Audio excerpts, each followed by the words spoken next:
যখন তুমি নিজের রক্তের মানুষের দ্বারা কষ্ট পাবে, তখন তুমি একবার নবী ইউসুফ আলাইহিস সালামের কথা মনে করো।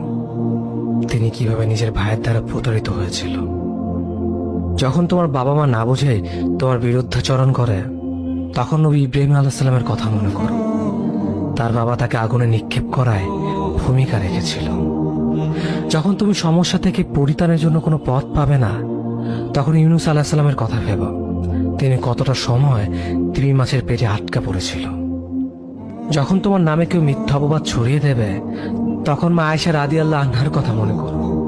তার নামে পুরো শহর জুড়ে কুৎসা রচনা করা হয়েছিল। যখন তুমি অসুস্থ, ব্যথার যন্ত্রণায় কাতরাতে থাকো, তখন নবী আইয়ুব আলাইহিস সালামের কথা ভেবো। তিনি ভয়ঙ্কর এক ভাইরাসজনিত রোগে আক্রান্ত হয়ে তোমার থেকে বেশি কষ্ট পেয়েছিল। যখন তুমি দিনের কোনো বিধান নীতিতে যুক্তি খুঁজে পাও না, তখন নবী নূহ আলাইহিস সালামের কথা ভেবো। তিনি কোনো প্রশ্ন ছাড়াই মরুভূমিতে নৌকা তৈরি করেছিল। যখন তুমি আত্মীয়স্বজন, পরিবার, বন্ধু বান্ধবের কাছে হাসির পাত্রে পরিণত হও, তখন তুমি শেষ নবী হযরত মুহাম্মদ সাল্লাল্লাহু আলাইহি ওয়াসাল্লামের কথা ভেবো। রাসূল সাল্লাল্লাহু আলাইহি ওয়াসাল্লাম বলেছিলেন, সবচেয়ে বড় পরীক্ষা দিয়ে সব থেকে বড় পুরস্কার আসে। যখন আল্লাহ কাউকে ভালোবাসেন, তখন তাকে পরীক্ষা করেন, এবং যে এই পরীক্ষাগুলো মেনে নেয়, সে আল্লাহর সন্তুষ্টি অর্জন করে। আর যে অভিযোগ করে, সে তার ক্রোধের পাত্র হয়।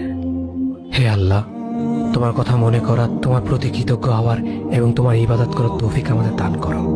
আমিন।